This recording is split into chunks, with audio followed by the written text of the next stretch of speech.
Hi, and welcome to this week's edition of the Trinity Football Coaches Show. I'm Don Carswell. I'm here with Coach Jimmy Fields. We're glad to be back for week 4. I'm glad to be back after I had an off week last week, a bye week. Thanks to Chad Payne for filling in for me. And we're going to talk today and show you some highlights from that great 41-7 win at Piedmont on Friday night, Coach. Big win. Going on the road, Don, our Trinity folks know, and people here in Dublin, Lawrence County, due to the storm the week earlier, it's been a while since we played. We had an unexpected bye week with the cancellation the week before, so we were anxious to get on the field. More importantly, our players were anxious, and they proved that. Well, Piedmont is a double-A team, but they have a long and storied history of being a very competitive and very good team. As a matter of fact, they won this double-A state championship just a couple of years ago.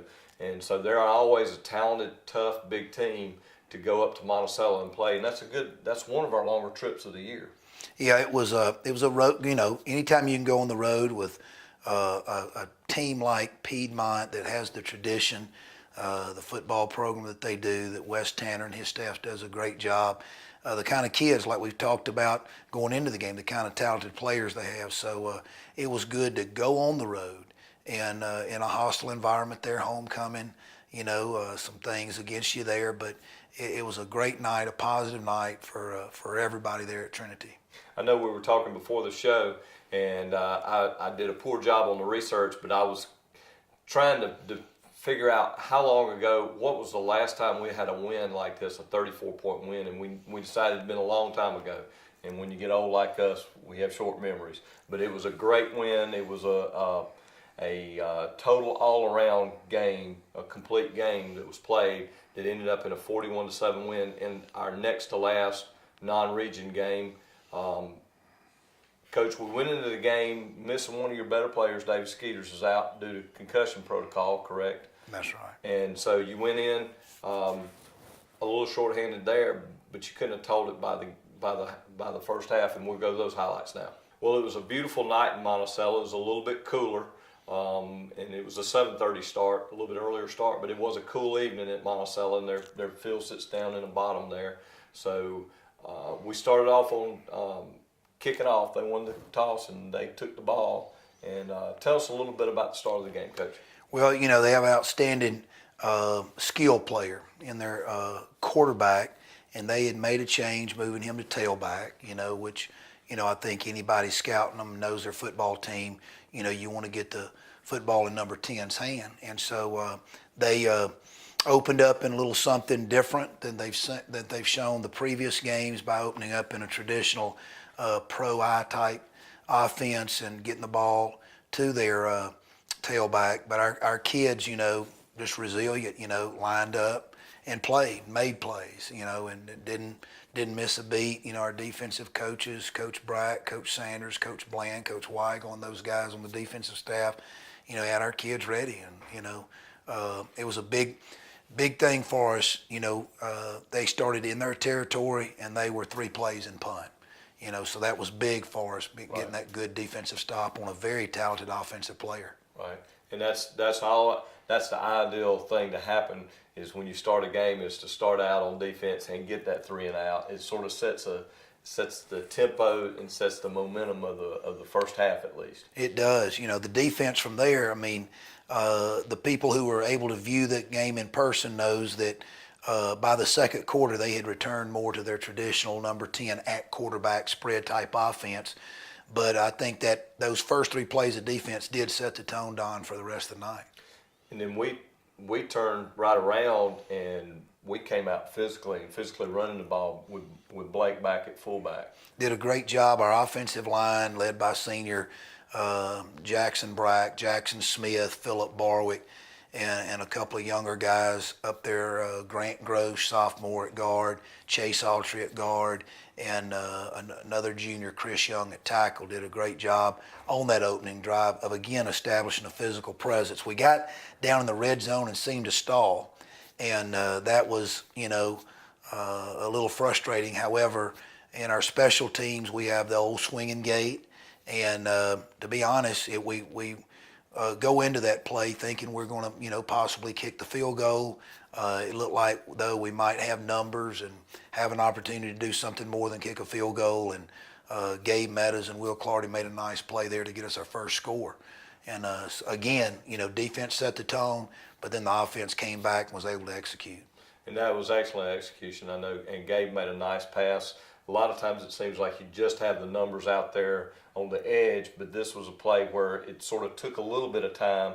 A lot of times it's a quick hitter and that play's over real quick. It didn't happen that way this time. It moved a little bit slower, but there was great execution by the whole team. Yeah, that's right. Gabe did a great job of being patient, and it puts pressure, on kids defensively. That's what you want to do, and it's been good for us through the years, and so we'll continue to do it. But most importantly, when you have kids like Will Clardy and Gabe Meadows who execute it the way they do, then you got a chance to be successful. That's right. And the defense continued. As we move along with these highlights, the defense continued its good work on the next drive as well. Oh, it did. Again, shutting them down. That was the last drive, that second drive there.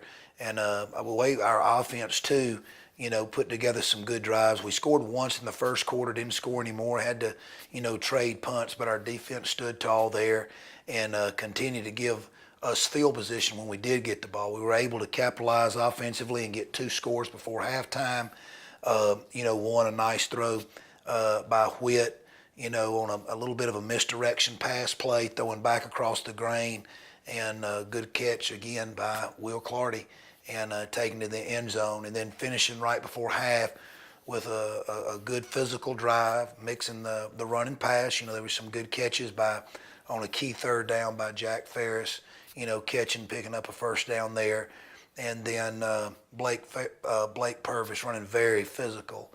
And you could see from the first quarter to the second quarter, his improvement, him running with authority. And that last one right there toward the end of the second quarter, our viewers can see, he became a punishing runner. Right. So that was exciting to see Blake do that. Blake and Matt Coleman ran some fullback as well. And they both had a good forward lean.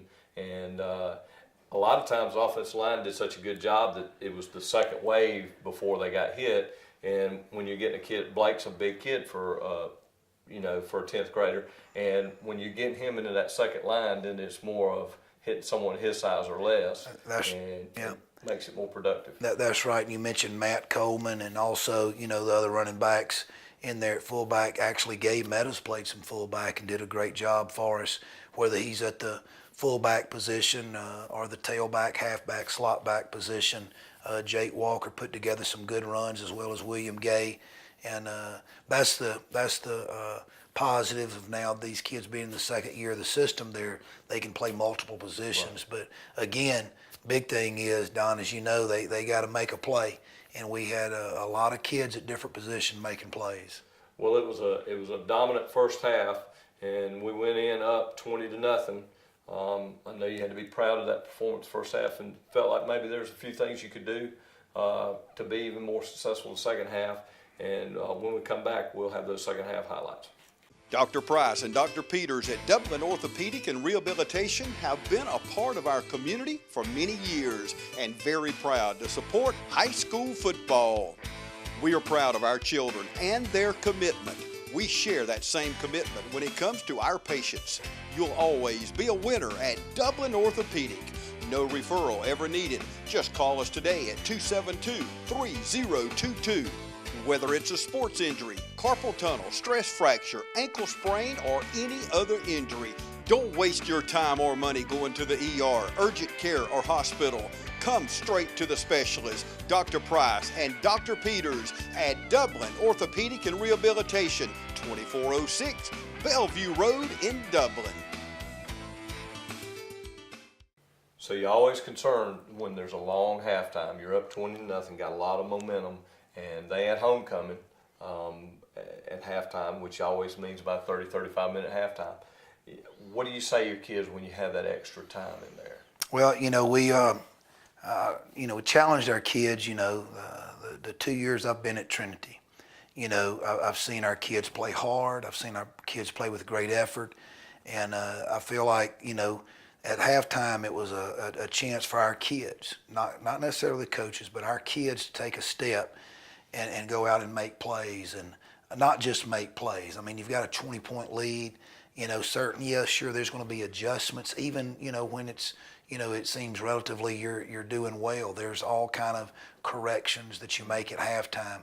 But there's also the mental side of it, Don, as you and I've talked about, that mental toughness of pushing through and finishing what you started. Right. And we kind of looked at some of our leaders there, our team captains and other kids there, and really pleased that they continue to put their foot on the accelerator, both offensively and defensively, and in the kicking game, and it showed. So we were very impressed, as I'm sure our viewers are getting ready to watch these highlights, and those who were able to be there. It was an impressive Trinity performance.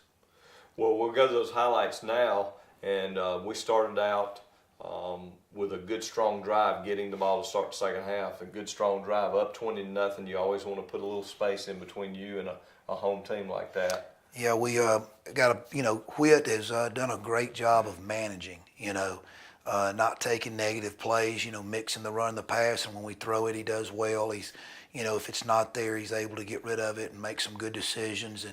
And several times the other night, a little pressure, but he puts the ball, maybe not with, he's still working on his technique, but I tell you what, he puts the ball where it needs to be for giving his receivers, whether it's Will Clardy, whether it's Jack Ferris or other kids, giving them a chance to make a play on the ball. And real proud of Whit and the maturity and the development and leadership that he's continuing to show every week.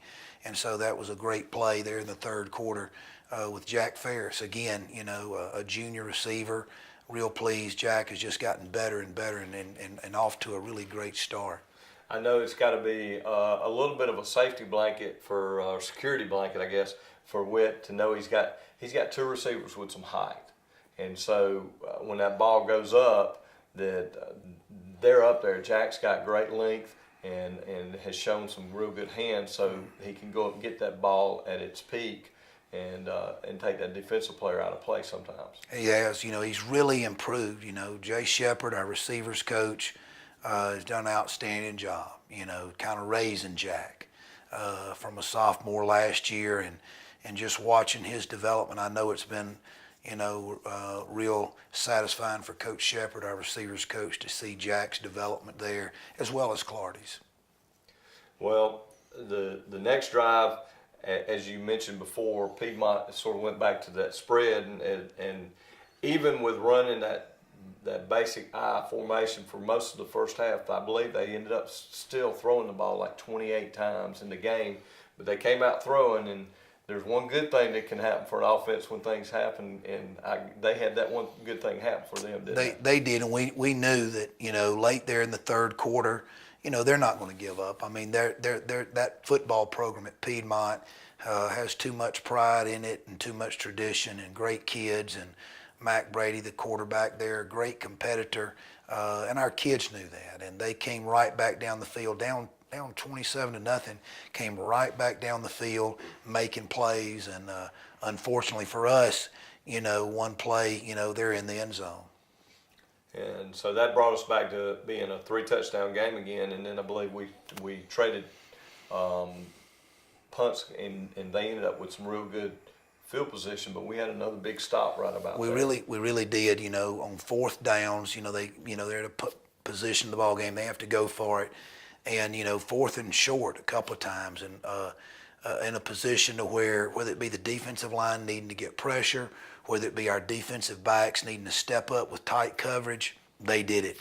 I mentioned to you before we went on the air, our defensive player of the game was our entire defense, and just real pleased. A lot of highlights that our viewers are going to get to watch here in the second half of our defense. Right. Well, we ended up with 3 interceptions, which is probably more than we've had in quite a while in one game, and the first 2 obviously came at real crucial points. The last one was the last play of the game when Walker Payne made his interception. But I know you had to be real proud of that coverage, because there's a lot of stress on those defensive backs when a team spreads it out like that. Tell you that defensive back, Don, is like the quarterback. a lineman misses a block or an assignment, me or you or a few others might know, a quarterback or a defensive back, me and you are going to know, mama and daddy's going to know, the concession people are going to know, the parking lot folks are going to know, everybody's going to know, and there's a lot of pressure. So our defensive backs, Gabe Meadows, Jake Walker, William Gay, Garrett Dixon, and ninth grade David Coleman, just all those kids did an outstanding job all night with a lot of pressure on them. We were playing basically, a man concept, and they did a good job of not only covering but tackling well too. Well, and I know that was, I noticed you rotated some freshmen in early. And we talked about it before last year. It wasn't rotating them in. They were in there starting because that was a big class and you had very little to put in there otherwise. This year, from a position of strength, it's been good to see that you've been able to get those kids that experience and get them into the fire early on, which protects you if you have injuries down the road.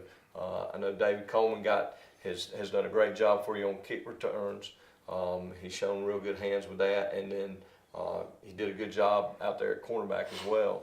And Graham Hill got some time in too. And I know you're proud of those youngsters getting in there. Yeah, after, of course, we got another score there early in the fourth quarter with junior Matt Coleman on a good run. Like you said, not just Blake Purvis. And of course, he gained, I think it was 103 yards for the night. And I know Blake, when we talk about it, the first thing he talks about is his offensive line. Right. He don't gain a yard without them. So, hats off, not just to Blake, but the folks around him blocking for him. And very proud of him. But then, those you mentioned younger players. It was exciting, and I think that's what's supposed to happen. And I hope our older kids and starters got a taste of that. How exciting it was when some of our younger players or backups got to play a lot there in the fourth quarter, and not just play but perform well. Austin Drake, what a run, what a great effort by Austin coming in and not just running, but running with some authority, running with some, some power and speed and explosion. So real proud of him behind, a good offensive line. And then defensively, you mentioned Walker Payne's interception there, ninth grader at the last play of the game, not just, surrendering, we're out here playing, but playing hard and playing to win and getting a big interception. And then at the same time, a senior, Britt Evans, playing a backup role there along the defensive line, came up with a big sack. So, a real way high school football is supposed to be. We mentioned so many kids' names tonight, and, that's the way it should be. And it's all a lot more fun when you win like that. I know at the end I was there with Chad, and Walker had said all along it was the gloves that made it. So the gloves, those red gloves he had on, caught that ball for him, but it was really him making that play. And so it's great to see that joy out of the kids. The final score was 41-7. We'll be back in a minute to wrap up the information for that game and talk about this coming week against undefeated Briarwood. I'm Locke Wilford with Dublin Chevrolet, and we make getting to the game fun. Into tailgating, save up to $10,000 off Silverados. Save big on gas with Cruise and Malibu, and spend more on snacks. Bringing friends, get there in style with a roomy Suburban. Want to get there with muscle? Come on, sweetie, let's go! Dublin Chevrolet, the only dealer you will ever need. So, Coach, we mentioned that the whole defense was the defensive players of the game, and we mentioned Blake. You didn't actually announce it, but Blake Purvis was the offensive player of the game. I believe he had somewhere around 14 or 15 carries for 103 yards. A great, hard-running game for Blake, one of his best games. And who was the special teams? Well, actually, we had co-offensive players, Blake Purvis for outstanding night running the football, and Jack Ferris. Not just catching the football, but the leadership and his blocking. Just a complete player and a good ball game for Jack. Our special teams player was senior Alan Mills. He's our long snapper, short snapper, consistent all night. Does a great job of snapping and covering on punts, and real proud of Alan and his performance. It's probably one of the hardest jobs on the team that no one wants. That's right. Again, like defensive back, you have a bad snap, everybody's going to know who was that. So real proud of Allen. He continues to get better and better, and very deserving of our special teams player of the game. Well, we're proud of all those kids this week, and really it was a complete team effort. As we said before, it was one of the biggest wins for the Crusaders in a long time, complete all the way around. Just a dominant victory, which leads us into this week. We're back home at the Cleve to play undefeated Briarwood in our final non-region game of the year. Tell us a little bit about Briarwood. Very tough. You know, Coach Bo Fleming and Briarwood, you go from one outstanding tradition at Piedmont to a real outstanding tradition there in Warrenton at Briarwood Academy. You talk about tough, hard-nosed football, you know, that's Briarwood Academy. They're undefeated. You know, the record speaks for itself. Was able during our time when we were had the unexpected bye and couldn't play due to the storm to watch them in person play, and was very impressed, you know, by their toughness. You know, they have a very good balanced attack offensively, running and throwing. Very strong tailback, number 23, who runs with authority. Very physical on defense with great team speed. We're going to have a big challenge, you know, at the Cleve. We need everybody out there in Lawrence County to come out and support us. Well, I believe we came out of this last game without any other injuries of note. I know Sydney sprained twisted an ankle. How's he going to be looking for Friday? You know, Sydney's kind of, you know, up, you know, 50-50 right now with actually a growing pull. Kaylin Williams got a bruised knee, found out that today. And then we've got a few other little bangs and bruises. Garrett Dixon possibly with the shoulder. Got Carson Hall, who's been out now for some time with the knee. He's recovering from knee surgery. And then, of course, like we mentioned, you know, Davis Skeeters, you know, still recovering from his injury, so he'll still be out. So the normal wear and tear when you get to that halfway point of the season, it's hard to believe that this week will mark the halfway part of the season. Yeah, time flies, and like you mentioned, Don, the last non-region opponent. This is very critical. You know, it's basically a new season after the next 4 quarters. So these next 4 quarters leading into region are critical. You know, not just how we execute, but how we go into region play. You know, emotionally, and our intensity level needs to be at a peak. You know, at the end of these 4 quarters, and so really looking on our senior leadership and our team captains and everybody to come out and have a great game.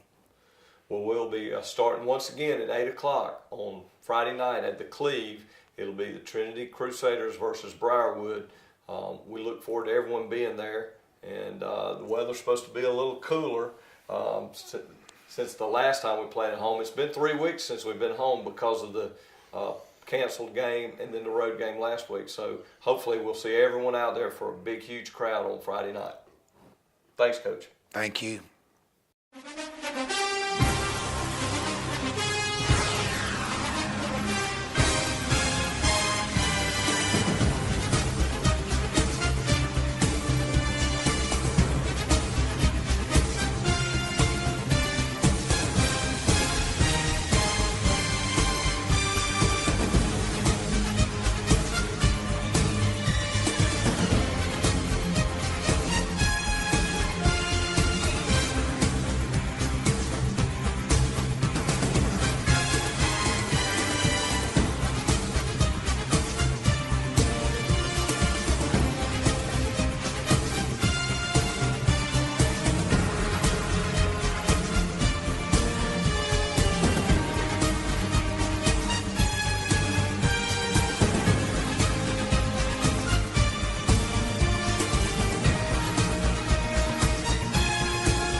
Time to tackle our great savings on all of our hardwood flooring. We've got a great lineup of laminates, ceramics, and carpet.